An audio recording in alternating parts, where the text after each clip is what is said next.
Hello, I'm Naomi Sample, a part of Naomi Sample and the Go-Go's and chiptune musician or something else, and you're listening to the Scene World podcast.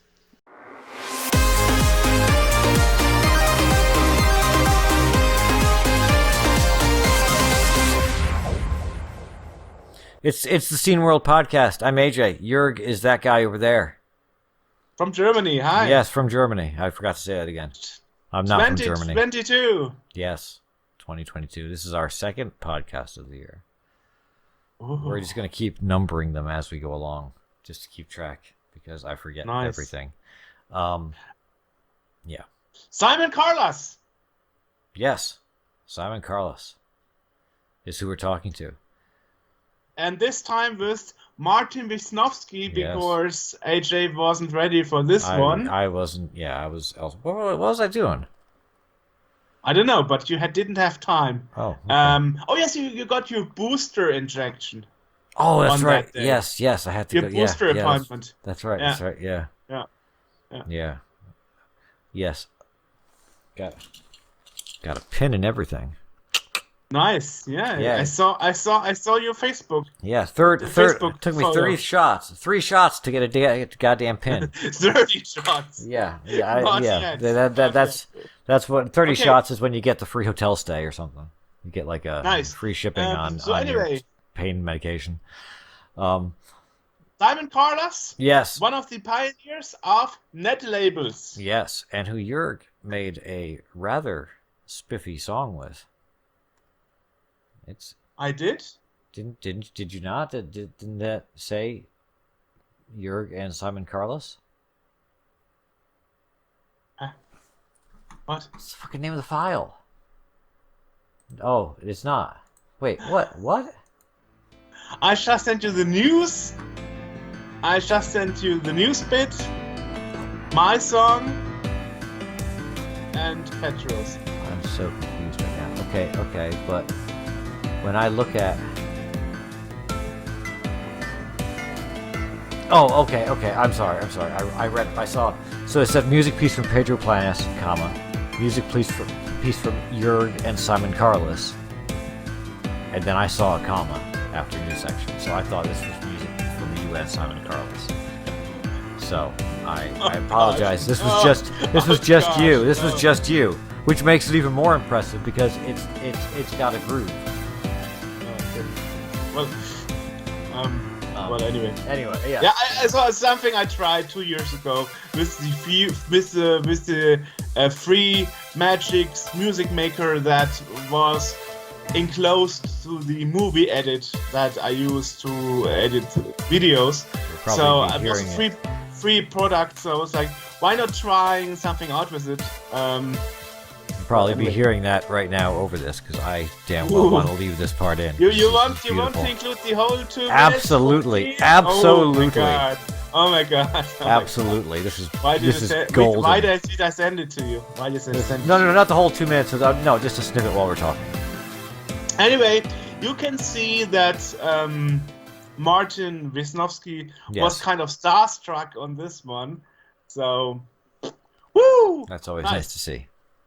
I remember I had this feeling when we talked to Scotty Allen back then. I think I was mentioning it like every week. Like, you know what happens? Yes. I was counting down the days, and you still talk about it every week. Right. No, we don't. That hasn't changed. Anyway, news. Yes. News. Well, some news, my man. There are some kind of complex news here now, more in the retro PC re-release era, and quite a lot actually. So one thing, Blue Byte, the German studio that was founded from one of the guys from Rainbow Arts, actually was taken over by Ubisoft a while ago, and they are re-releasing the Settlers. Popular Amiga game. Right. And so it's like a building up game. Mm-hmm. As the name suggests. Well, it's pretty much known. In Germany, it's called Die Siedler. In English, it's called The Settlers. and they are now inviting everybody to sign up for the closed beta. Oh, okay. So people can participate in that. Cool. Pretty nice. So we will throw a link to that. Down there. That away. And also, recently, the YouTube channel Slopes Games Room actually mentioned Rock and Roll Racing: The Complete History, a retro gaming documentary. And Rock and Roll Racing was one of my childhood dreams. Well, one of my favorite games, I would say. And the thing is that I found out due to this documentary that Blizzard at the moment is re-releasing the Blizzard Arcade Collection as a part of the Celebration Collection bundles. And it's available through February 20th. So if you still want to get it, hurry up. I bought the lowest bundle for 20 euros because I don't need any extra packs for other games like World of Warcraft that I don't own. So I just wanted the Blizzard Arcade Collection, which is interesting because none of those games in the collection is actually an arcade game. They probably mean like action game. Yeah. I just decided to call it arcade for some reason. And here's the thing. It includes interview videos of the creators of the game and the founders of Blizzard. So it's very interesting. It contains the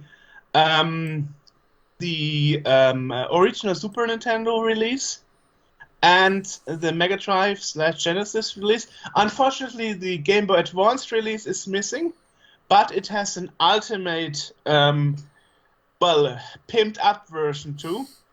Right, so if you still want to have it, hurry up because it's only available through February 20th and then it's gone. Okay. Right. And part of this documentary, I learned that there was a Russian studio called the Yard Team that did a PC release called Motorrock, but Blizzard shut them down because they were stealing content from the original game, including the narrator. Yes, narrator. So they shut it down. And currently, the thing is actually that for a time, when they were sued and stuff, they actually made it freeware.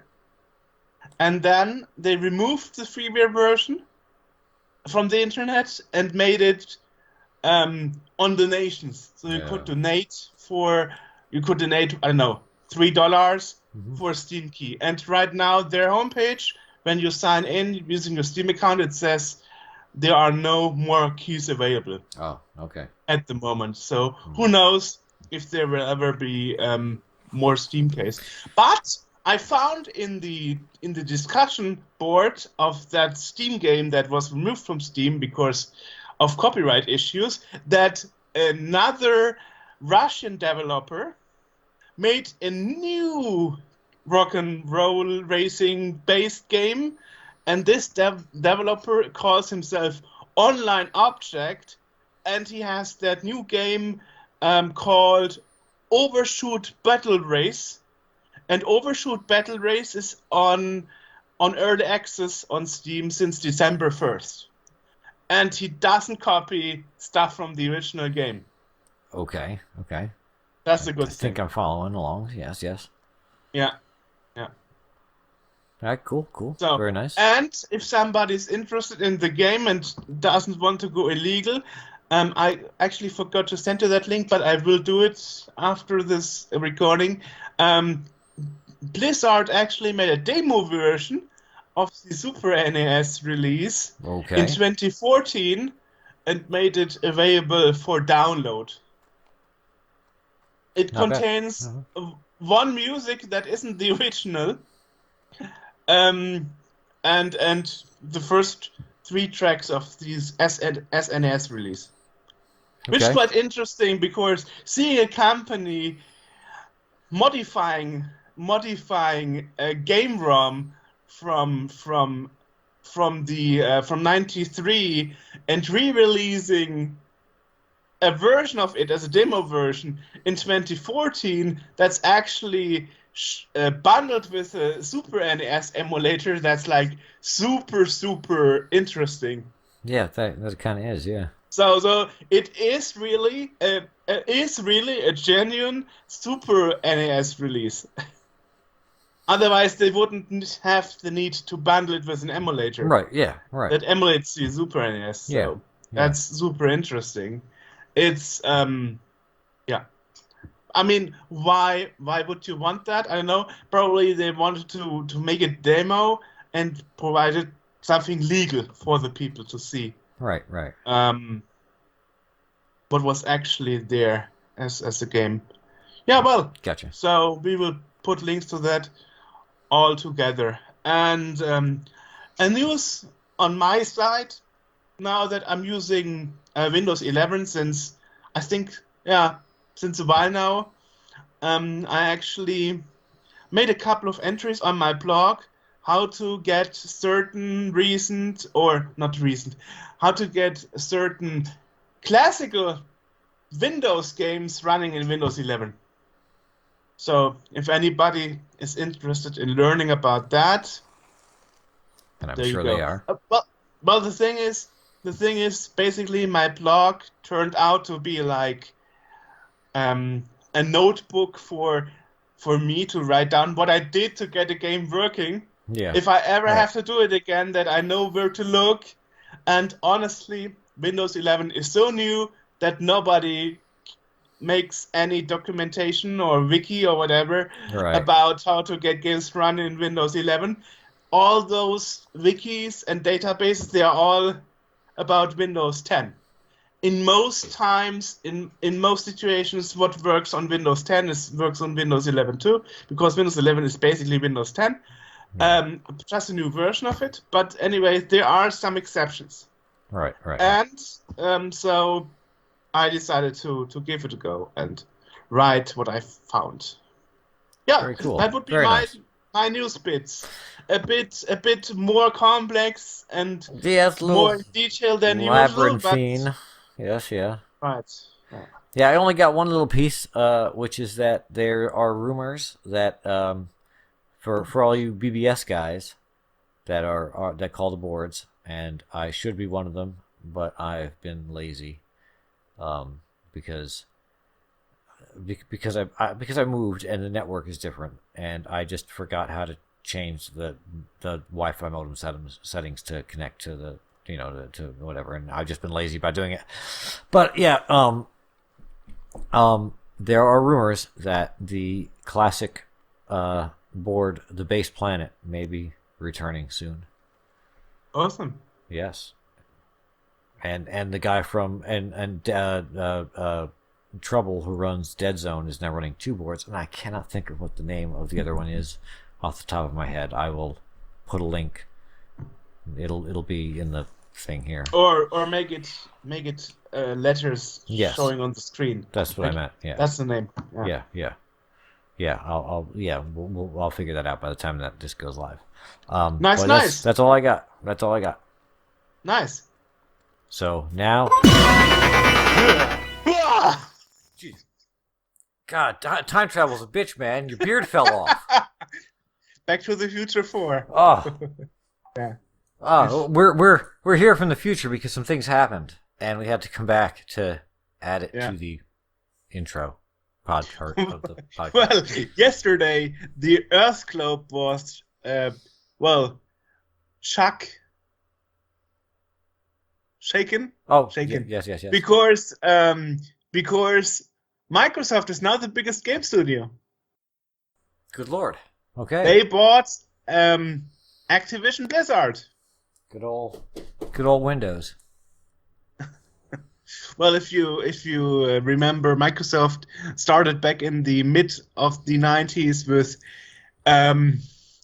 Doom port for Windows, and games like Monster Truck Madness And actually, I think it was last year, the promo video for the press of Microsoft porting Doom to Windows has been found and released. Oh, I think we should put in here we'll put a link in there. well, perhaps even a little scene, because it's hilarious. We'll see. You are doing the edit on this one. And the other thing is, perhaps Quenelle God was right all the time, because we just found out that according to Ars Technica and to Yahoo Finances, PayPal stole users' money after freezing sizing funds, lawsuits alleges. Yes. And that is what Quenelle told us. Said. Yeah, that's what he said in the podcast, that they froze and then stole his money. Twice, actually, which is the reason why he did it on Kickstarter this time. Mm-hmm. And, well, looks like something went out to the press finally. And that is what Quenelle always wanted. Some serious press coverage. And now he has it. Yeah, users contacted... When users attempted to contact PayPal, they were told they had violated the company's acceptable use policy, which is exactly what Quenelle said, but weren't told exactly what the violation was or what they did. And then, and in this instance, Ars Technica is saying that users would have had to have gotten a subpoena to find out, which is usually going to cost you more money than you've lost. In most cases. We are not talking about, $25 on the John Q. Public account from the neighbor. No, the three lead plaintiffs in this lost nearly $250,000. Exactly. So we are talking about the big bucks here. Yeah. Yeah. PayPal. Yep. And so we will link to both articles in the podcast link list. And we just felt we should mention it. I mean, even within the staff, we discussed back then about the pro and cons of inviting Quenelle, because we were the first and only podcast doing an English interview with him.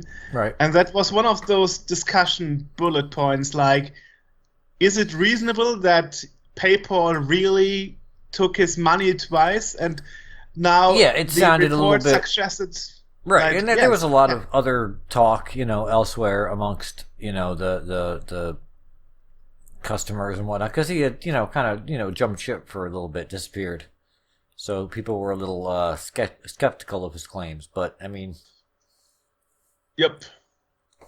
I'm motioning this article on my screen, like people can see what's going on over here. Well, you can put in a little screenshot if you like. Anyway, I'll just put a link to the article. People can read it themselves. Perhaps. Anyway, yes. So finally, we have something here in the major press. I mean, I understand that especially in USA, Yahoo Finances is still a major news platform thing. Yes, it is. I mean, if you I don't know about finances, but I mean, it's still a major payment method. Like if you're buying on eBay or Amazon or whatever, it's PayPal. PayPal is what you do. No, I meant Yahoo. Because Yahoo. Here in Germany, for example, Yahoo means nothing anymore. Yahoo means nothing here in the United States either. Yeah, but the article was on Yahoo Finances, so that's why I mentioned it. Yeah, we'll link to both, but I think the Ars Technica probably has more clout.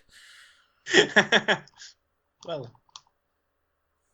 right. So anyway, that's it. And now back to the interview actually. Yes. Well, yeah, exactly. We'll start either Joerg's beard will grow back instantly and we'll go to the interview, or we'll just go to the interview.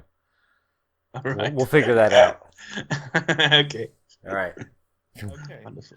Well, so today we are talking to Simon Carless.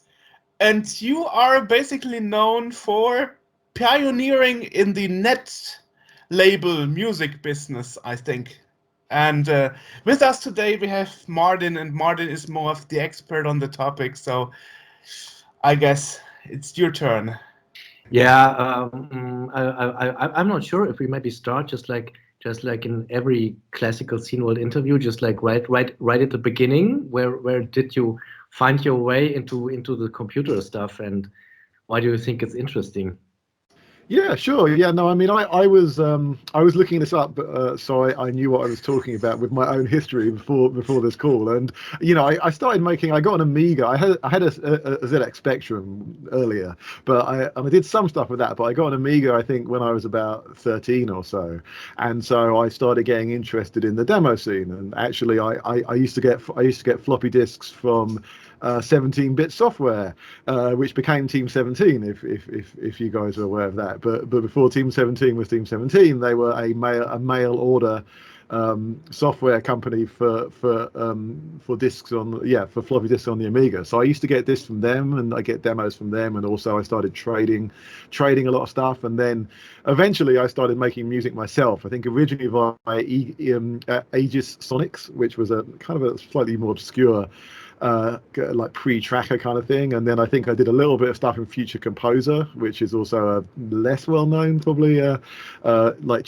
really chiptune Amiga thing. But I eventually got into doing sound tracker stuff, and then obviously Pro Tracker, and then that's when I got more involved in the Amiga scene, and that was really like about 1991, 1992. So I wasn't around for the Commodore 64 stuff, but I was definitely around for the Amiga stuff, and ended up getting, like somewhat well known as a musician. I was really just doing music, but I did some stuff for actually a bunch of Dutch scene labels for whatever reason. So there was Lunatics, Jet Set, Axis, and the Desire was probably the best well known one. So I did a lot of music and music discs for Axis and Jet Set and some of those folks, and also did quite a few chip tunes. So that was sort of my that's sort of my scene history, but we can sort of go into that before we get into Netlabels, if there's anything you're interested in about that, I guess. Well, I mean, Desire's still around, I think, because I'm regularly getting newsletters from them about their new productions. So at least that name sprung something in my head. Yes, and I actually, someone else I did some music for, although I was not a member of them, was the Black Lotus. And when the Black Lotus was doing Amiga stuff as well, they may still do Amiga stuff.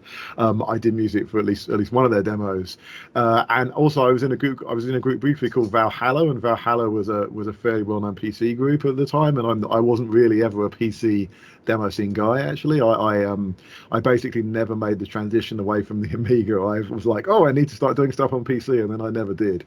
So basically, about 1996, I just went straight from doing Amiga stuff to doing Netlabel stuff, and never actually composed anymore. But I was somewhat involved with Valhalla, and then on the Netlabel side, which we'll talk about, I was a member of Cosmic when they were a PC only, really very early Netlabel, and that's how I got the idea to bring that concept more to the Amiga.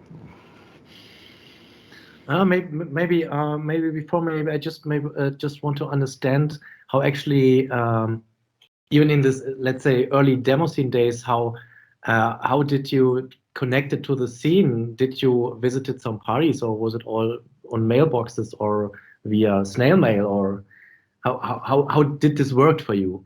It was a lot of it was snail mail. Yeah, I had a lot. I did a lot of snail mail disc trading, as I think a lot of people did around that time. I also did some BBS stuff because I was getting a bit later. Since I'm a bit later in the scene than some other people, there was definitely a decent BBS scene at that point. So I was definitely doing some of that, and then eventually I had some internet stuff and some telnet. I did telnet boards as well.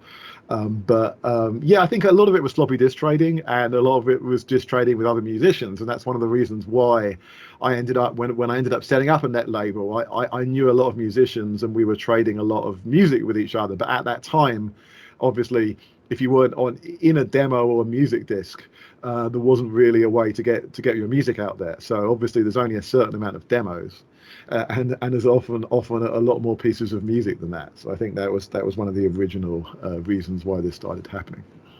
And you said you compiled music discs. Do we find them on, for example, DemoZoo or somewhere on the archives?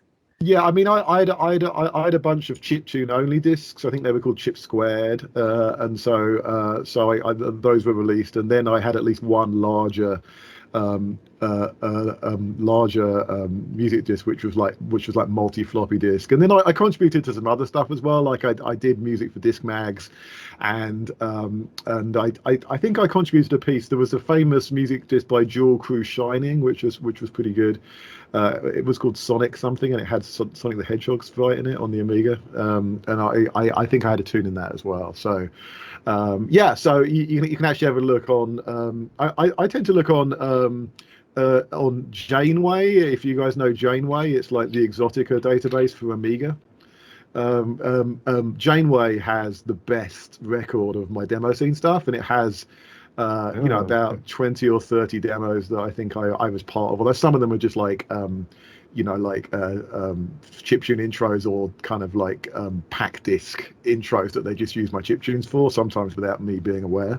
But yeah, there's quite a few demos that I was a part of at that point. So I would say I was sort of like a mid-level profile Amiga musician, and probably people knew me mainly for my chiptunes, but also for other stuff. Yeah. All right, cool. Maybe we find it and link it. So yeah, would be very great. And after that, so as I can hear it, you already were just like managing all this, putting stuff together and compiling music and so on. And what was the next step then? Was it just like the internet came onto you, or you just mentioned you already seen something Netlabel-ish? Yeah, I mean, it was interesting because originally Mono, which is, the net label I founded in 1996, it was definitely, just when the internet was coming up as a distribution mechanism. But I'd say at the time we got a lot more BBS distribution than we did internet distribution, because at that time you couldn't really host your own large files, and it was just via FTP sites. And there were one or two FTP sites that would take this kind of stuff. I've forgotten the name of it, but there's a particularly famous one that had obviously scene.org had stuff, but yeah, I just wanted to say scene.org maybe. No, but there was one before scene.org got going, which was like hosted on university networks, and had mirrors. So yeah, maybe Funet, FUNET or something like that. But yeah. Oh yeah, Funet rings a bell. Yeah.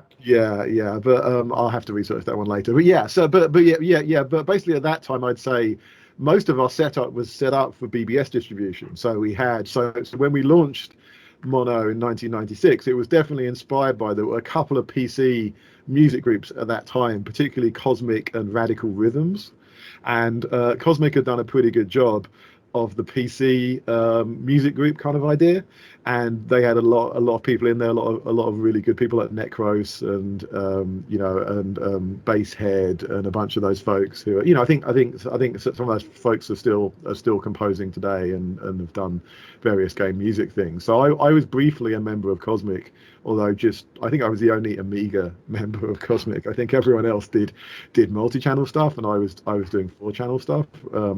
But around that time I was kind of like, well, why don't we bring this concept back from the PC to the Amiga? And I think it was probably the first Amiga one to sort of say, well, why don't we do these essentially individual music releases, which were compressed via LHA, which was the zip equivalent back then, and they were available on BBSs, and they had a nice file ID.diz with a logo and the information, and then they had an info file. So much like the kind of cracks and stuff that were going around at the time, but just for individual themed music files. And that was what Cosmic was already doing. I'm not claiming that I was the first to do that, but I think one of the first to bring it back to the Amiga at the time, even though Amiga was probably slowing down, because honestly I think Amiga had better musicians than PC at that point, and Amiga musicians have been around for a lot longer.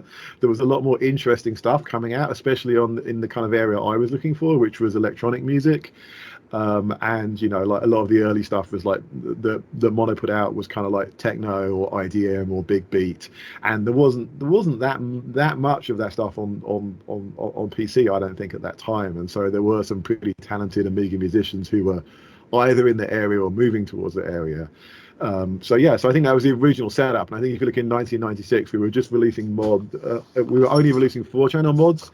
We were releasing them via LHA files, mainly to BBSs. I think we had an official distribution network of BBSs, and then we were also uploading them to an FTP site for people on the internet to grab. Wow, amazing. Well, for me, it's super interesting because I always skipped the Amiga. I went straight from the Commodore 64 to PC. So all this is like, never heard of that. That is why I'm happy that we have Martin here, because for me, Netlabel totally didn't happen. I mean, I started with Napster, downloading MP3 files. That's all I did. Yeah, this is this is also one of the reasons why I love to talk to you, because as I already mentioned in this one email, I also made some sort of Netlabels. I was involved in Subsource 2063 Music, Octagon, and NobiProof.net, and your site was really just like one of the first sites that really jumped at me and told me, hey, this is so cool. I just want to make the same. And if I remember these days, I also have just like a little bit history in the demo scene, but then it totally faded away, the demo scene thing. It came back later then.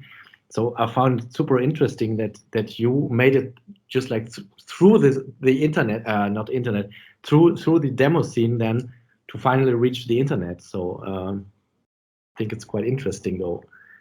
So we could say Simon is your role model, Martin. Kind of. Well, and I'm just looking, and I think one of the reasons it was kind of interesting early on for us was, I was working with people I'd worked with in demos in demo scene groups, but they sort of became members of. We had the idea of members of the group for a while, but I think eventually the kind of members idea disappeared in the same way they were named, members of the demo scene. But I sort of had some guest releases as well, and obviously folks like Super NAO and Joerg, who are reasonably well-known Amiga guys, and I ended up picking up something where, like in 1996, they only put it on the internet on his homepage, and most people wouldn't have access to that. And it was apparently I'm looking at the release ID and it says it was a really slow FTP site. so I was like, why don't I re-release that on Mono? And I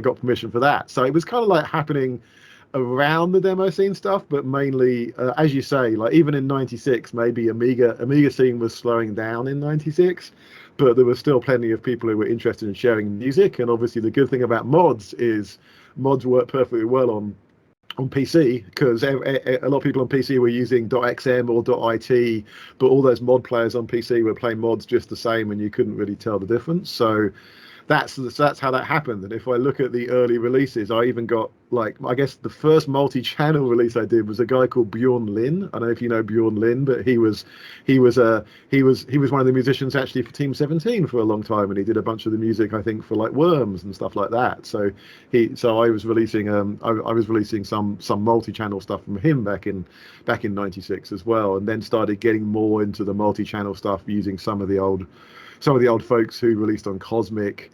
And and then from there, from 96 to 99, it was all either mod, XM, or IT. And I had some sub-labels as well. But then starting in 99, I started releasing MP3s, which was kind of quite early, I think, for MP3s on the internet. I think Napster only started in 2000 or 2001. So certainly we weren't the first MP3s on the internet, but probably some of the first people releasing free MP3s that were not pirated on the internet. I remember I still was with a dial-up modem, and it took half an hour to download one piece of song, one piece of music. Yeah. And while I did that, I was chatting over Napster with somebody in Brazil. I was like, it was super crazy. It was really slow at that time. So as you say, to download stuff. So it was really only like, I'm looking at this stuff, and we were releasing like EPs eventually, but most of the 1999 releases that were MP3s were single pieces of music, and they were probably encoded not very high quality, like 112 kbps or something, so they didn't take so long to download. And we eventually released mixes, and some of those mixes are pretty low quality because of the the amount of time it would take to download them at the time. So they're like 64 kbps, which sounds pretty bad nowadays. But yeah. I mean, we were releasing a lot of stuff, and we were particularly well known because we did release a lot of stuff. I'm looking at this as now obviously a site called Netlabel Archive. If you're not aware of this, netlabelarchive.org, and it was just made by a fan. And he put all the releases up, and we have 493 releases from 96 to 2009, and just on the main label there's like a couple of hundred. There's more than a couple of hundred. So actually maybe 493 is only the amount on Monotonik. So I think if you go to the other ones, there's additional releases. We had other sub labels as well. So so there's a lot of music. Maybe before we talk about archive.org, what would you say? What was your not say motivation, but what was your conscious idea about what to release and why? Was it just like some friends came up to you and you just listened to the track and said, "Hey, cool, this is nice, just like put it up," or was it just like more trying to find a special style of music, or how was it for you? Yeah, I mean, I think it was quite inspired by. I listened to a lot of electronic music at the time, and honestly, like if you look at a lot of Amiga demo scene music, it's not very trendy. And I used to make this music as well. It's quite kind of like demo scene music's just kind of like sub Jean-Michel kind of just catchy music or chip tunes, and people weren't really trying to do like techno or IDM or drum and bass. So that was one of the main things that I was interested in. And actually the first release the first release on the Mono label is a remix by me, I think, of a song by Dreamfish, and that was a trance track, and I did a remix with some swearing in it, I think. But yeah, I mean, I was just trying to do something different, and I think the stuff we did that was interesting is we did a bunch of remixes, and people didn't really do remixes. I mean, you do remixes for dance music, but people didn't really remix mods.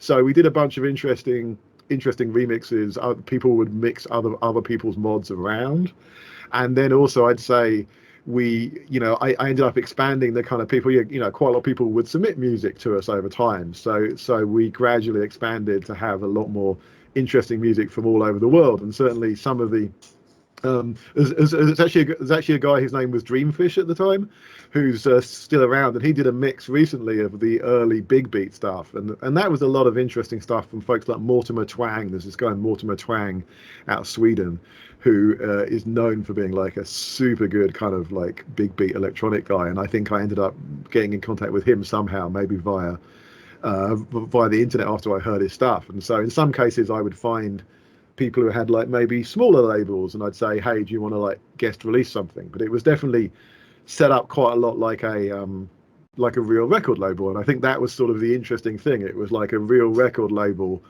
but applied to at that point Amiga mods. And we would put out a lot of stuff. We put out like a track a week, really. So there was quite a lot to listen to, and it was all pretty interesting and quite kind of high end, I guess. And so, and actually that era was even more unique in some ways, because when you start releasing mods, when you start releasing MP3s, sort of anyone can make an MP3, but mods are quite difficult to make in that quality and 4 channels. So that's why I think people were particularly into that stuff at the time. Yeah, I still some of them very, very famous releasing coming from that label. So I can tell you, I also was just like with the download times, just like, oh, there's a new release, and just what you said, were just like single track releases is absolutely unusual. Maybe today it's maybe again something that you would release single tracks on SoundCloud or even on Spotify, where people just like produce 4 single tracks. But I think with this download constraints, it was just like, wow, a new single track is just like a release, and I put it into my download manager, and then in the next morning the download will be finished. Yeah, it's quite amazing times. There were back in the days there were also some other releases then popping up. Just what I said, I also started similar activities since 1999, and there was about, I would say, maybe 20 Netlabels who did this between 1999 and 2010, maybe more or less. Even more later, of course. But I think there was just like a phase where just like 20 Netlabels were existing roundabout. And there was quite a sort of, at least for me, it was just like a really small online community hanging together. Most of the people knew each other. I mean, of course, mostly we are chatting, not in person, because they were all distributed all over the world. But at least for me, this was a very cozy time, and maybe one of my very first experiences of what an online community can be. How was it for you? Were there also contacts to other Netlabels in an intense way, or was it just like does not play the big role for me? How was it for you? Yeah, no, I think so. I think, I was noticing there were a lot of other interesting Netlabels out there, and I definitely remember, like 40 Thieves was running one that was pretty interesting, and there was some real interesting stuff out there. So I definitely agree. I think there was a point where there was a bunch of other stuff sort of starting to come up, but there weren't the ridiculous amount of music there was now, because again, it was still quite difficult to upload and download MP3s from the internet, or maybe people were more obsessed with getting free MP3s, like pirated MP3s, I mean. So yeah, no, I definitely feel like there was a time when we were starting to get really interesting stuff in, and if I'm looking at 2002 for the stuff that Mono was releasing, there was some really cool stuff in there. There was like Vert's chiptune chiptune album FX 2.0, and Vert, who's Jake Kaufman, has gone on to do a bunch of very, very popular music soundtracks, and he's also doing animation stuff nowadays. So he's definitely someone who's ended up becoming pretty popular. There was a person called Grandma, or also known as Connor Kirby Long. Like, his stuff on Mono is amazing. Even now, it's like he did it all. He was 16 at the time, and he just did it on MP3s with like a microphone he got with like some kind of pack-in with some other. It was very poor quality, sort of my. Oh, here we are. A microphone from a Japanese language learning CD-ROM was his only microphone. Wow. And he was doing a single take for all his guitar and vocal elements. And I guess he's only 15 at that point, but his stuff was really amazing. And he ended up going on to release a really good album on the label Type. Which is sort of quite well known outside of Netlabels. So I think at the time there was really interesting stuff coming out, and it was at the point where some of these people who were sending us music didn't just make mods. Like Grandma was not a scene musician. He was just somebody who like found our stuff and was willing to send us stuff he just made himself. So I think that is the kind of time when it sort of got more exciting, and I do think there were labels like Tokyo Dawn and other labels like that I was definitely keeping an eye on and sort of talking to other folks from. Yeah. Just wanted to ask, that label, is that really its name, Grandma? Because that is what I understood. Grandma. Yeah. Actually, it's the name of the artist is Grandma, but that particular guy. Really? Yeah. Okay. I didn't misunderstand. Okay. Just wanted to make sure. His stuff. If you go to his entry on Discogs.com, you'll see his pseudonyms are all pretty interesting. His other ones include like I Cactus, a Clown Connection. Okay.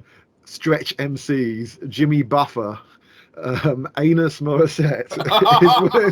Okay, I see. So he has interesting stuff, but yeah, no, he's really good. Connor Kirby Long, aka Connor. I recommend checking out his stuff. But it's really Grandma. Okay, I didn't. Yeah. Hear it. Okay. Yeah, I find it so funny that you also mentioned that, because I also remember the time where people just like downloading some software, starting music, just like start to produce with whatever they have. There were no tutorials available. People were mostly just like, oh, music with software, this is super strange. our software must be made by hands and so on, and it's a totally different time compared to today, where you have 1 million tutorials for everything, you know. And it was very, I just remember it, a very exploring form of how to make things. That was, I think, also very amazing. Yeah, and it was also fun for me because I was sort of going back and forth. I'm looking at some of the other releases in 2002, and also in 2002, I ended up working with the folks who did this tracker called AHX, and that's Martin Wisniowski and Manfred Linsner, and they ended up doing a German game company called Schienen, or Scheinen, however you say that, and they were doing like soundtracks for like Tony Hawk's Pro Skater on the Game Boy, but they also had this really cool like synthetic tracker on Amiga called AHX, and ended up putting out an album, I think also in MP3 format. Yeah, also in MP3 format of the best tracks ever made in that format, because .ahx is not a very well-known format even on Amiga. So at that point, I managed I could do an MP3 version of the album as well. And so that's that, and so that was cool. So at the same time, I was looking at stuff like Grandma, who was just making MP3s. I was also looking at kind of some historical stuff that I thought was good, like this best of AHX compilation. So it was good to kind of switch between the retro stuff and the newer stuff. Mm-hmm. Okay. And then at a certain day, archive.org was coming along, because before it was quite difficult sometimes to host MP3s, I guess. I think scene.org helped here a little bit, but they were sometimes a little bit just like, maybe selective, or is it seen or is it not seen, and how can we make the difference, and so on.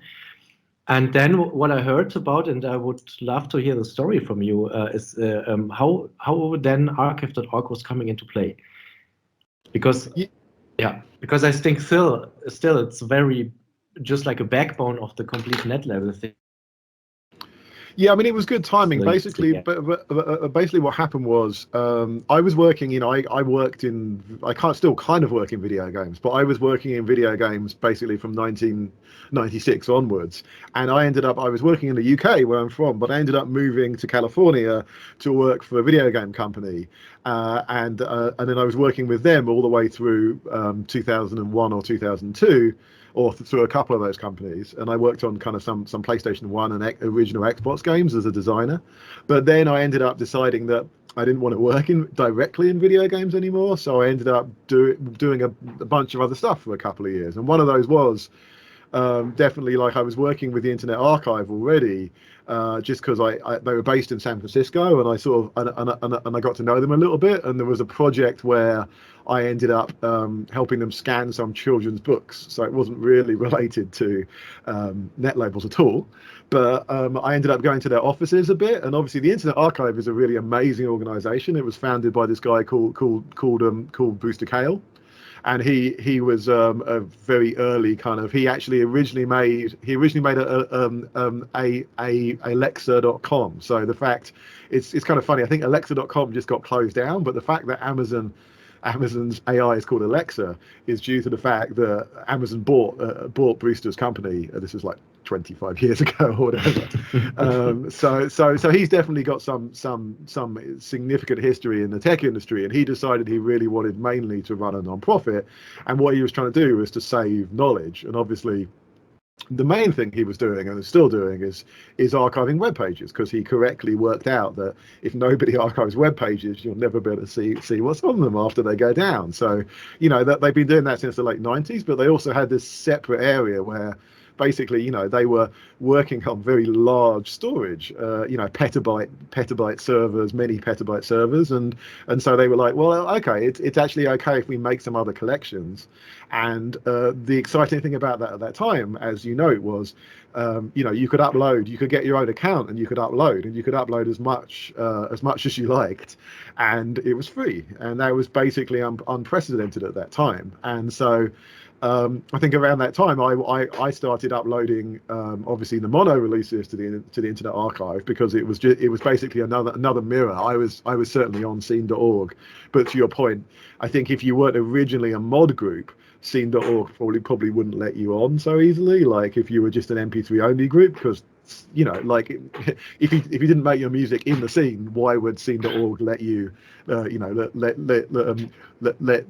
you on? So I think there was a point where, as I recall it, like there were Netlabels uploading, or certainly I was uploading, and then I was kind of like, well, why can't we just have a collection for this? And Brewster and whoever else was around at the time were fine with that. So we just ended up setting up a Netlabel collection, and the subgroups were just all the Netlabels who'd been uploading on their own, and then from there you could apply and basically get your own collection. And so and that was super useful also, because the page, I don't know if it had it to start with, but certainly nowadays the page has a play button, and you can listen to it, and you can listen to it without having to download it, which is, it's downloading in your browser, I guess.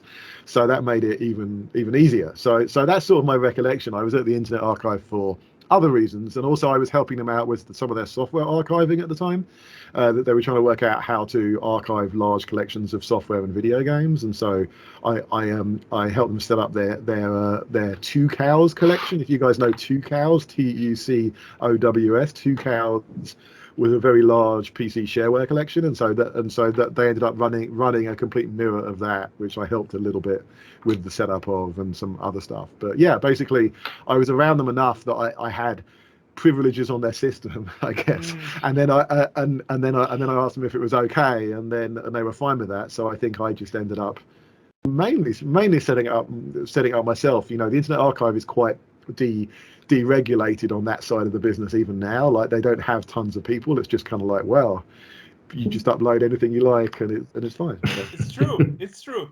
In 2014, I had an interview with Stuart Chaffee from Computer Chronicles, and he told me he is the reason that Archive started archiving videos, and they are the reason that later there was YouTube popping up.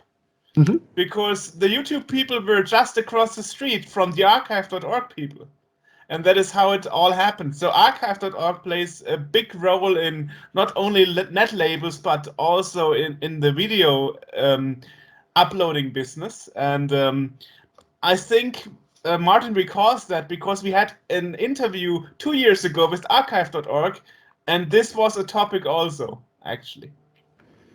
Yeah, and I actually remember Stuart was working at the Internet Archive at the time, so I do remember. I think I met him like once or twice. But yeah, no, I definitely agree. Like, some of that stuff was so early because it was just so rare. Like, no one had these large petabyte servers besides the very biggest tech companies in the Internet Archive. So it was very cool that the Internet Archive was willing to use them for stuff that other people would have considered to be, I guess, too expensive.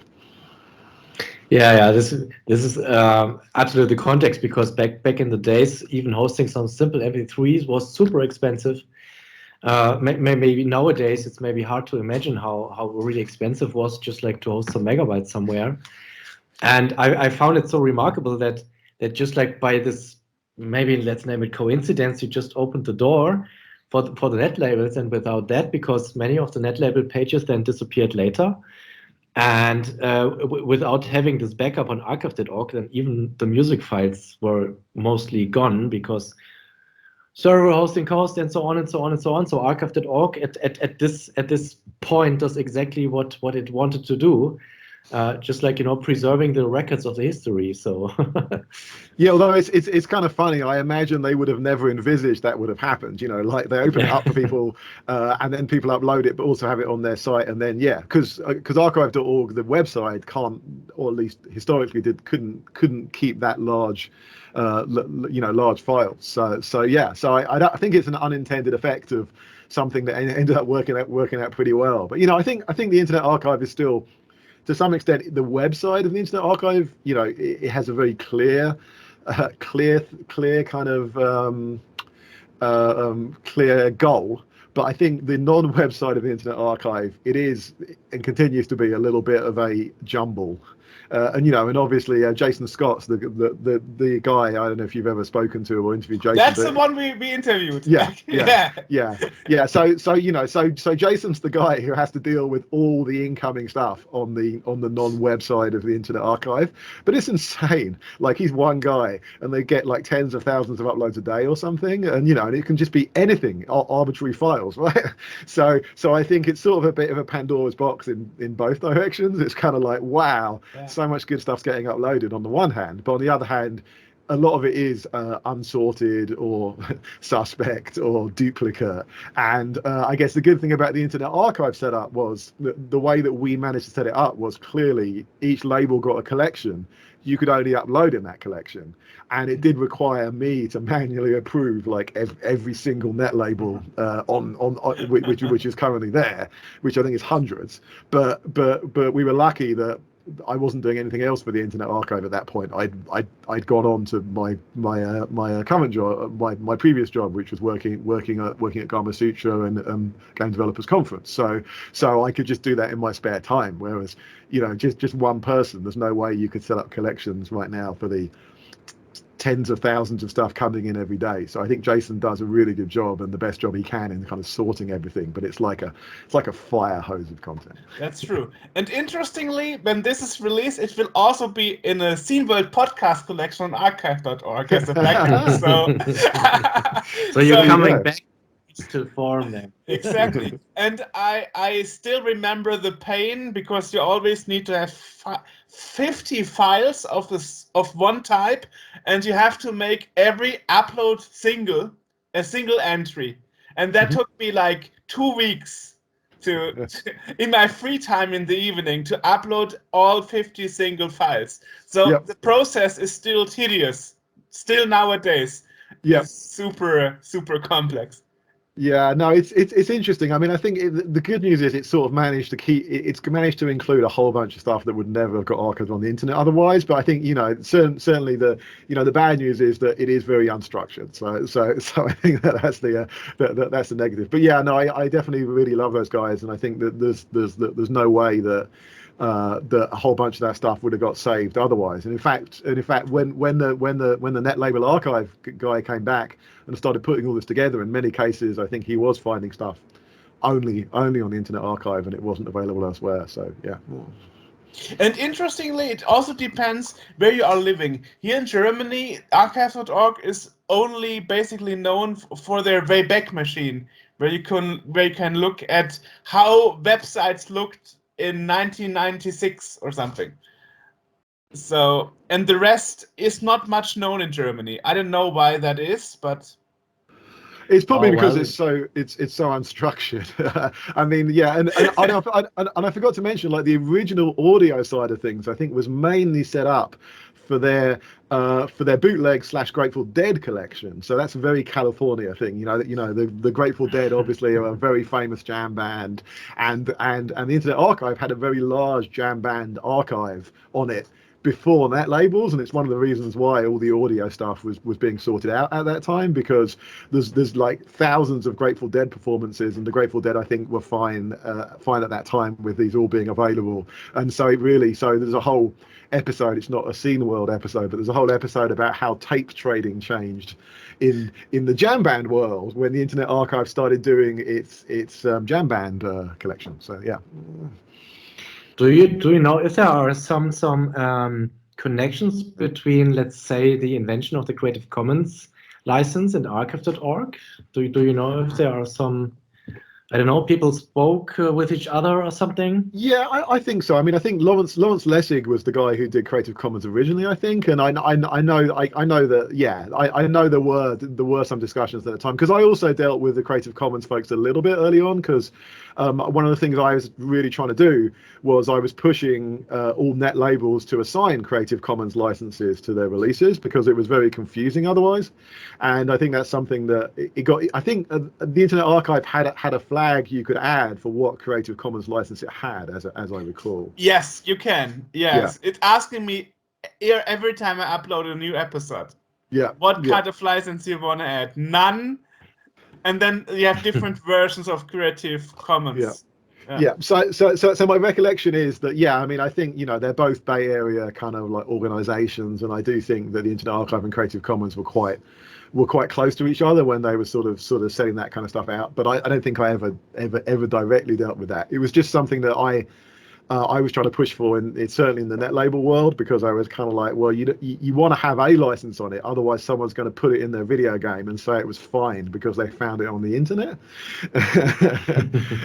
which is something that sometimes happens. So I think if you have a clear kind of like, and there's obviously like a no derivatives license where you can just spread it as much as you want, but you don't have to do that. I think the most famous case actually Timberland. Who took a C64 music piece and put it in his own music, claiming it was his. Yeah, I think I remember that. That was a Commodore 64 track or something, right? So yeah. From somebody in Norway, right? Yeah. So Glenn Roon Gallifoss. Ah, okay, yeah. So are you folks more? Do you cover more Commodore 64 stuff than Amiga generally on this podcast? Well, I'm since I never owned an Amiga, I'm more Commodore 64, but we have other members that are more Amiga. But our main podcast moderator that has an Amiga now gets his booster injection today, so that's why he couldn't make it.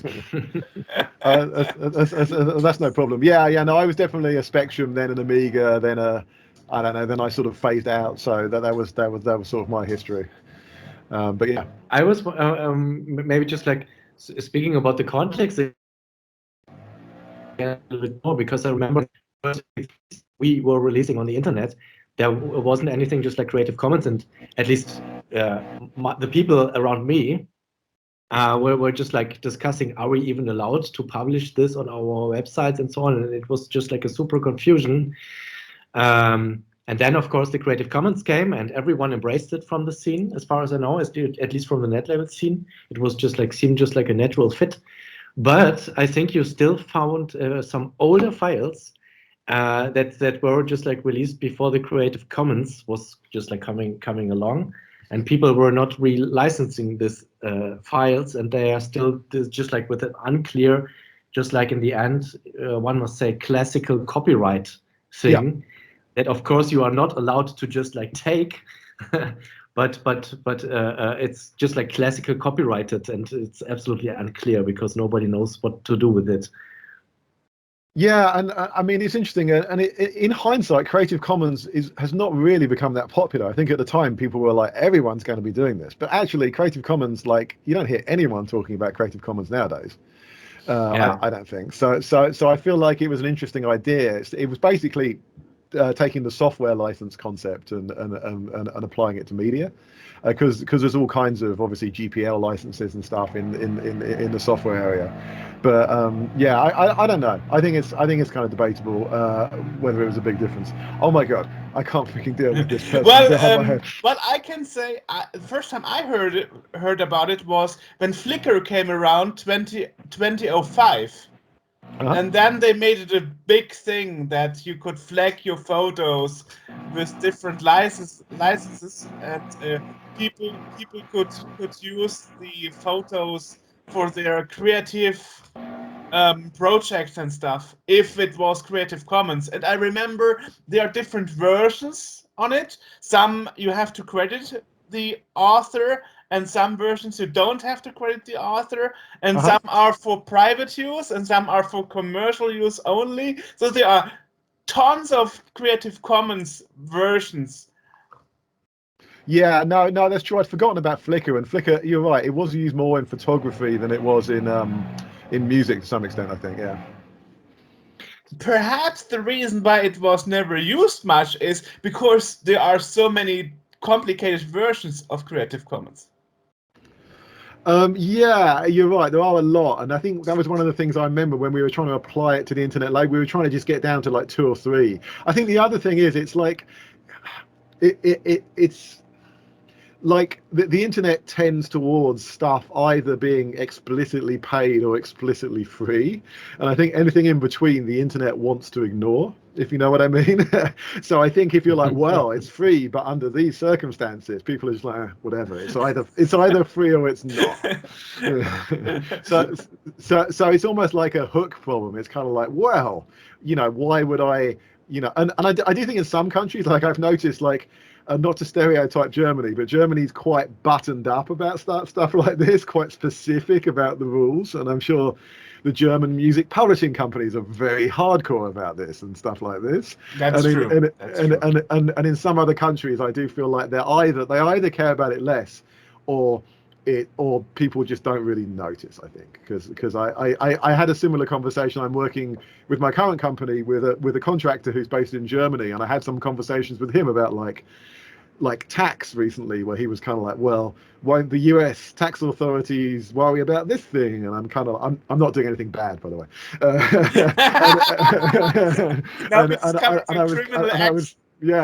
And I was kind of like, well, the German tax authorities probably do, but the US folks, they're just too busy to like even work out what that would mean. Okay. So I do think there were some cultural differences with stuff like that, and also in Japan, like Japan is still very I'd say conservative when it comes to sharing stuff, and you can get arrested still, I think, in Japan for pirating stuff like quite easily, and that's clearly not the case in the US, for example. That's actually true, yeah. When they started finding people that downloaded stuff illegally, and then you had fines of 3,000 euros, that's really hurting you. Yeah. It would hurt me at least. So I totally understand. Yeah, but that is also, I think, how things like iTunes came to play, where suddenly it was Apple, I think, who found a mode where people found it acceptable to pay for digital music. Yeah, it was interesting. I mean, I think what happens is eventually the ease of using something outweighs the negatives of you go on. Yeah, you're worried you might get busted. Like the files were broken. People had fake file names on stuff. You couldn't find what you wanted. It took ages to download. There were all kinds of issues, which eventually Apple managed to get around that by starting out with you had to pay for your MP3s, and eventually, the subscription model, which obviously is working for Apple at least. I think it kind of works for musicians, but yeah. Yeah, well, at some point, it all ceased to exist. I mean, I think Martin told me once that netlabels are not around anymore, basically.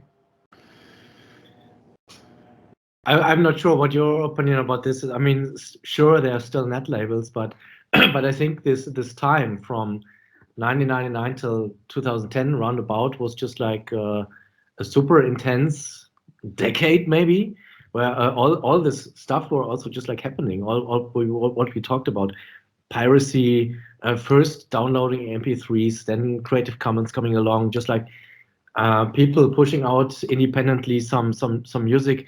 Many of the things that are pretty standard nowadays, just like, I don't know, you go to SoundCloud or somewhere else or Bandcamp and just like publish your things.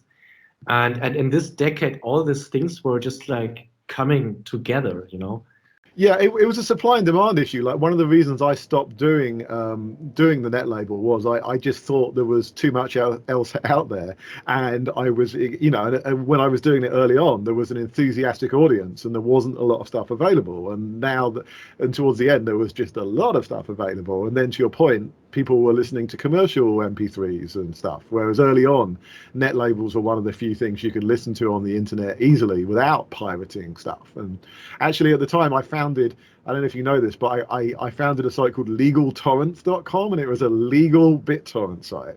And the reason that I set that up was I was fed up with everyone saying that BitTorrent was amazing and people used it legally, because nobody was using it legally. They were all like, it can be used legally, but no one could actually be bothered to do that. So this was, I think, the early 2000s, and it ran for maybe I don't know, 3 or 4 years, and it was only legal stuff, and it had a bunch of really big music kind of zips on it. It had episodes of like kind of like online TV show kind of things, and it had, I can't even remember all the stuff it had on it at this point. I think maybe it had some audio sample CDs on it and stuff, but yeah, it was kind of, and it had a lot of people downloaded stuff on there. So I thought that was an interesting thing, and it was kind of like, not completely. I also did it to obviously to distribute Mono's music, because a lot of people were downloading like big zips of music via BitTorrent. It was an efficient way to do that. But yeah, that was around the time where everyone was like, yeah, you know, like BitTorrent's amazing and you can use it for good, but no one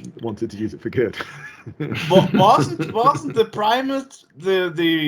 primal use of legal downloads for torrents Linux distributions? Yes, and I think I might have had a Linux distribution on there as well, but yeah, I think in general, maybe Linux distributions was the only thing that was using it, and I think not even a whole bunch when I started doing this stuff. So yeah, it was kind of interesting to find the legal stuff that you could have up there. Is torrent still used? Does anyone know? Is it still around, or sure. is it just like it still is, yeah. Yeah, it's used quite a lot, and also some people use it. Some commercial companies use it, so they don't have to use as much bandwidth. Like I believe Blizzard use it on the World of Warcraft on various installers for its games in the background. So yeah, so all that kind of peer-to-peer stuff can be helpful. Yeah, it's gone a little bit more underground, I would say, and I think some people nowadays will just, rather than individually download a whole bunch of stuff, they'll just subscribe to some kind of pirate service that has everything or something like that. I don't even know. I don't pirate stuff nowadays, but or you can still use Usenet. Doesn't Usenet still exist, but purely for pirating stuff? True. Yeah, and it was used. The peer-to-peer was used for the first online TV service called Juiced, from the same people that made Kazaa. And yeah, so I remember, because I mean if you think about the Netlabel overlap with those services, SoulSeek, there's a service called SoulSeek, SoulSeek.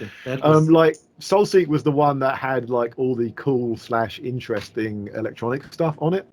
And it was a bit more of a hipster sharing service, I would say. And so some Netlabel releases got shared on SoulSeek as well, but there was a lot of pirate stuff as well. Yeah, I remember SoulSeek. It was just like there you could download all the vinyls you couldn't afford before. Yeah, it was pretty good, and there was some underground techno stuff and things like that. Yeah, and there was some good overlap there with some other labels. Like there was this label called Merck Records, MERCK, who released a lot of commercial stuff that had quite a lot of overlap with some of the Netlabel folks, like some of the Mono stuff. And Merck also, I think, were another kind of SoulSeek adjacent kind of label. Yeah.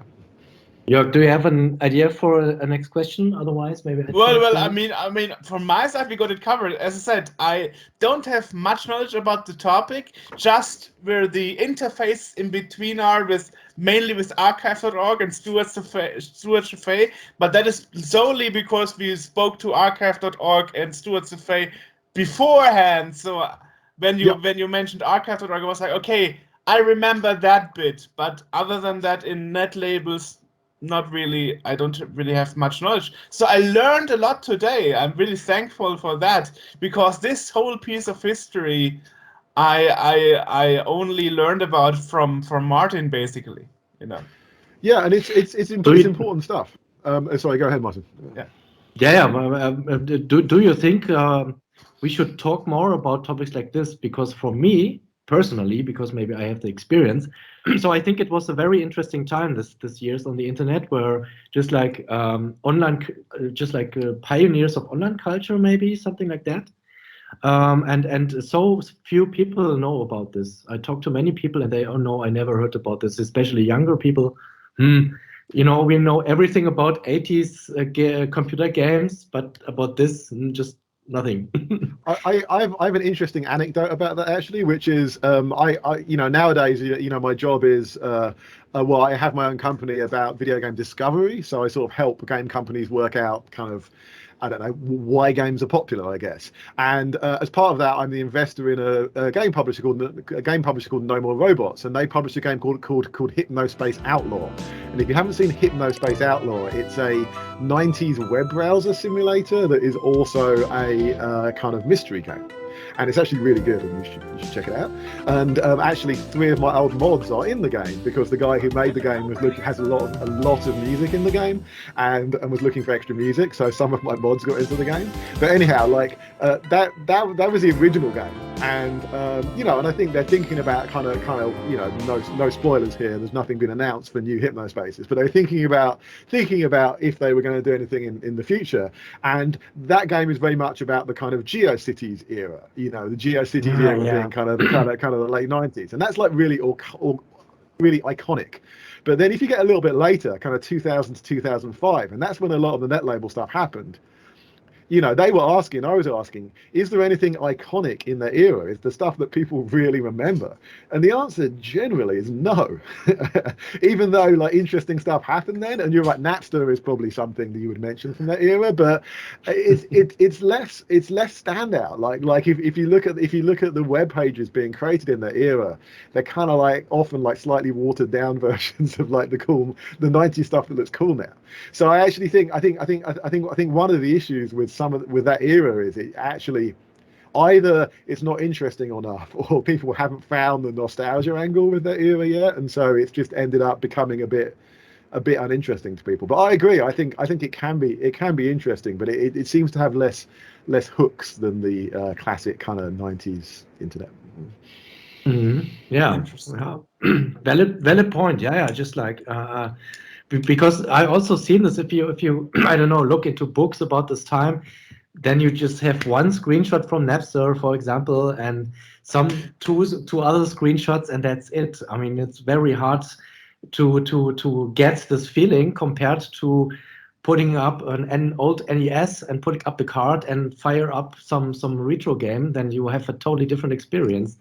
Because I think also this part of the experience it's very hard to emulate is just like this feeling networked over the internet. I mean, in a global scale, it was quite fantastic thing.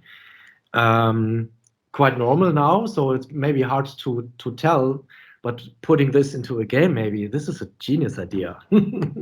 Yeah, and there's definitely some cool stuff around that time, and some of that got put into the original Hypnospace Outlaw. And if you look in that game, there is like a music player that's like a version of Winamp, and it has the Winamp skins, and you can switch out the skins, and then obviously everyone, and that's something which is kind of like close to this kind of era, really. So it was kind of it's more like a 2000s onwards thing. Definitely have to check it out. Winamp, by the way, announced to be back this year, so let's see what's happening there. Nice, and I don't know if you folks remember, there was a Winamp competitor called Sonic. Do you remember that? SONIQ? Yeah, I still have it installed. Nice. Yeah. So there was some good stuff back then from kind of the early MP3 days, but in general, I feel like the really iconic stuff is the really early internet stuff, like the hamster dance and like MIDI stuff on pages. The GIF files, and GIF is actually having a return nowadays because of the memes. Yep. Used as emote icons.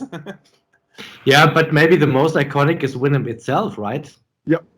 No, it's really classic, and there's all kinds of amazing stuff you can find for that still. So I mean, I think, and obviously Winamp had plugins for mods, right? It played MP3s, but I think it had plugins for yes, mods. it had plugins even for zip files, whatever you want, anything.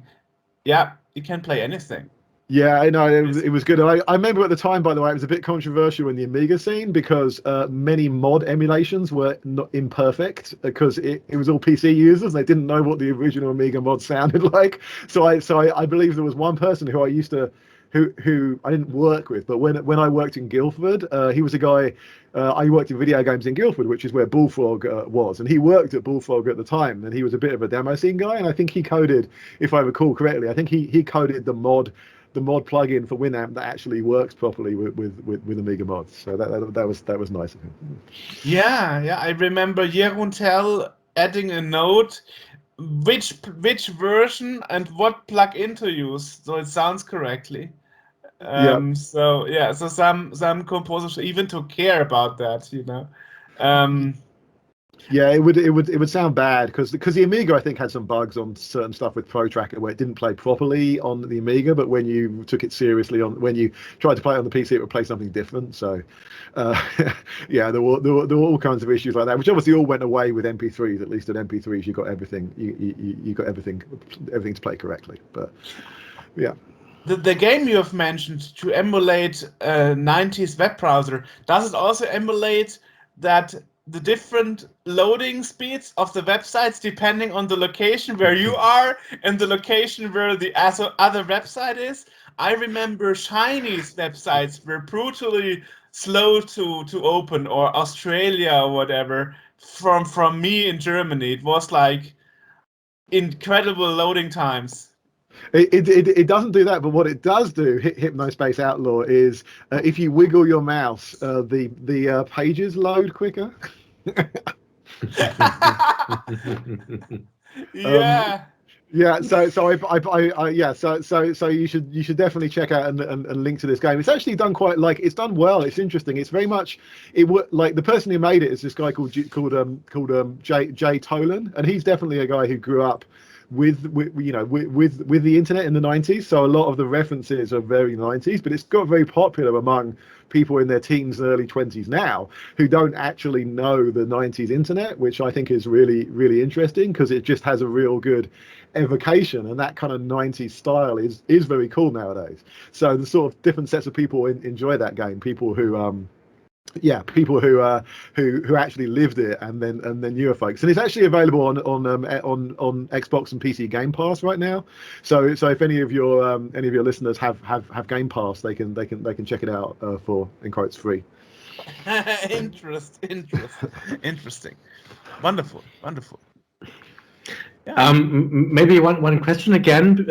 When then you, I mean, you already said why you stopped making this Netlabel. But why did you shut down the site? Why is it available anymore? Oh, you mean actually the web domain isn't available anymore? The web page, exactly. Yeah.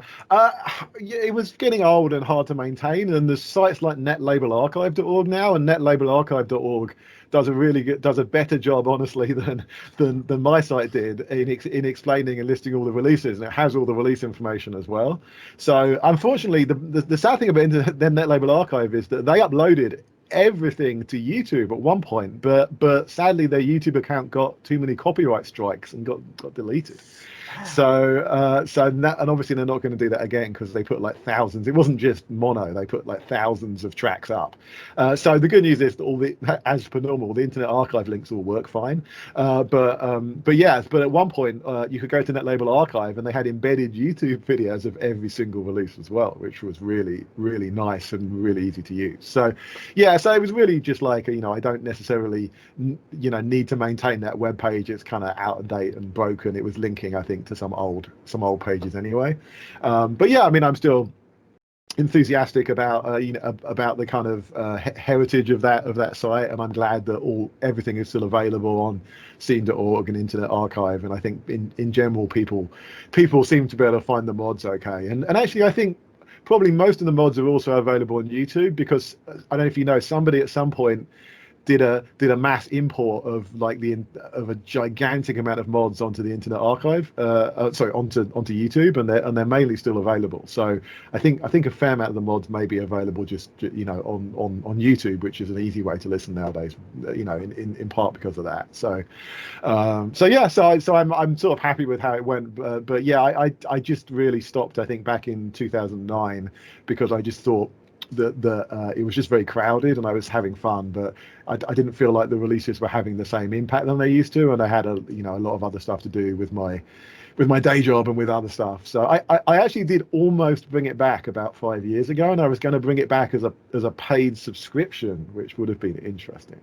So it actually would have been, like, it was early on in kind of Patreon days, so it would have been kind of like a Patreon kind of thing. But this is before Patreon Patreon got big actually, so it was a little bit too early. I was sort of ahead of my time, and I ended up deciding not to do it because I was trying to use a service called drip.fm, which ended up getting bought by like Kickstarter or something. But anyhow, Drip was being kind of a bit difficult with me, and it was kind of early, and I didn't have a ton of releases. And also the problem with subscription services is not that many people are going to pay you $10 a month for just the releases on a certain label, even if you get them in incredibly high quality. So I sort of decided that that was going to be too much. But it was going to be called, because originally the sub label was called Monotonik, so it was going to be called Monotonik, Monotwonik, which would have been a cute name. Yes. Nice. But sadly not. But yeah, actually, one other thing I want to mention about the label that I forgot to mention earlier is we did have a lot of sub labels, and that was kind of interesting for the time. So just sort of noting that, you know, we had Mono, the main label, and eventually we started getting diverse enough in music that we sort of did Monotonik for techno and Mono 211 for like the sort of more like big beat kind of stuff. And so we tried to separate that out, but then eventually we also had Mono Rave-ic, which was mainly for this one guy, Subby, who did stuff that was all like old school 90s, early 90s rave, and his stuff is so specific that we just gave him his own label. And then and then early on we also had a label called Nomo, which is, you know, like mono, Nomo, and that was specifically for the stuff that was copyright suspect. So it was like remixes of like commercial tracks and stuff when we'd put that out, and then everyone was using pseudonyms for that. So that was just me at the time. I was kind of quite picky about that stuff, and I didn't want to put out stuff that was clearly like another person's tune that was remixed, although I'm sure some of the Mono stuff has samples in it. But when it was like a Fuji's remix or something as a mod, I was kind of like, no, that needs to go on Nomo. So we would actually release those again. I think that was all mods at that point, but we actually released those under kind of like, and we wouldn't really necessarily say it was us, but we just put them out under the same kind of general system, and then you'd sort of have to work out who the artist was. And actually, I think the Netlabel archive guy has worked out almost all of the artists in terms of awesome. who the pseudonym was, because I've forgotten most of them, but he managed to work them out, so that's good. So I guess it's time to ask, what are you doing nowadays, and where can people find about it? Yeah, so for a long time I was involved. As I said, I worked in video game development until about 2002, and then for over 15 years I was working with the folks at Game Developers Conference and Gamasutra.com and GameDeveloper.com. So it was kind of like, you know, business to business stuff, and eventually I was helping to run Game Developers Conference itself and some other shows that the parent company has. So I'm sort of business guy, but then as of I guess actually mid 2020, I've ended up setting up my own company called Game Discover Co, and we basically run a subscription newsletter which is at gamediscover.co if anyone wants to look at it, and it's specifically for people who make PC and console video games, and it's specifically about, you know, why are games popular? Why isn't your game popular? How can you make your game more popular? And this is quite relevant nowadays, and it sort of builds on quite a lot of the stuff I was doing, helping because I helped to set up the Independent Games Summit at GDC. I ran the Independent Games Festival for a number of years, so I'm very involved in kind of independent games. I helped to fund this publisher, No More Robots. So so it's sort of continuing that. So basically, I'm running that newsletter, and I'm consulting with companies in the space who sort of want my help. So I'm working with companies like .mu, who are the folks who did the Streets of Rage 4 recently, and they're working on the new Teenage Mutant Ninja Turtles game. So I'm sort of helping them out on sort of discovery and sort of release dates and platforms, and it's kind of interesting for me, and it's a good thing for me to do at this point in my career, I guess. Okay, cool. Well, that's exciting. Thanks. And it's good. I don't talk about this very often. I talked about it a little bit. I actually did a podcast with Jason Scott like about 3 months ago, and he asked me about the Netlabel stuff, but I'm not sure that's gone up on it was for the Internet Archive's anniversary, but I'm not sure that's actually gone up on their website yet. But that's the only time that I've spoken about about Netlabel Internet Archive stuff otherwise. So that's cool. Oh, that's interesting. Perhaps Yeah. I can ask Jason. I can contact him and ask him. Then we can refer to that as well. Yeah. You could ask him if it's gone live or not, because I actually haven't seen it, but maybe I wasn't paying attention. Yeah, sometimes it takes a bit to find stuff on archive.org. Well, yeah, especially random podcasts. Yeah, so yeah, I definitely think so. But cool. Okay, well, thanks so much, folks, and thanks for thanks for talking. No, it's been fun. It was a big pleasure for me. Yeah. No, it was entertaining, and thanks again. And I wish you luck with continuing your podcast. Okay, cool. Nice. Okay, well, thanks a lot, and maybe speak to you guys again in the future. That would be nice. Yes. Bye. Okay, take care.